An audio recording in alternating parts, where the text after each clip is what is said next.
اگر کوئی شخص فقر و فاقوں کے اندر مبتلا ہو اور کسی بھی طرح فقر و فاقہ ختم نہ ہو رہا ہو، گھر سے رزق کی تنگی ختم نہ ہو رہی ہو، تو ایک آسان ترین وظیفہ آپ کی خدمت میں پیش کر رہا ہوں۔ الوہاب، اللہ تبارک و تعالیٰ کا یہ نام ہے۔ اس اسم الہی کا کثرت کے ساتھ ورد کیا جائے، اور اگر ورد نہیں کیا جا سکتا تو اس کو لکھ کر اپنے پاس رکھا جائے، جیب میں، پاکٹ میں آپ اس کو رکھ لیں۔ انشاءاللہ اس اسم الہی کی برکت سے گھر سے فقر و فاقے ختم ہو جائیں گے، رزق کی تنگی ختم ہو جائے گی۔ اگر آپ یہ نہیں کر سکتے تو پھر چاشت کی نماز کا اہتمام کریں،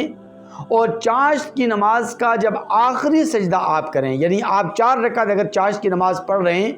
تو آخری رکعت کے آخری سجدے میں 40 مرتبہ اس اسم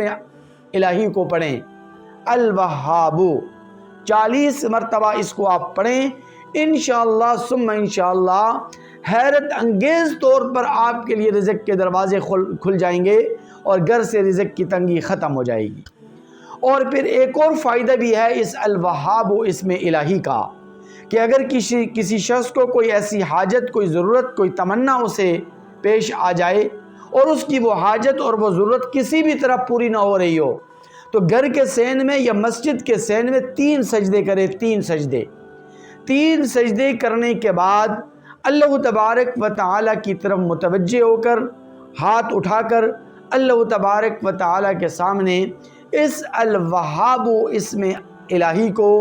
100 مرتبہ پڑھیں،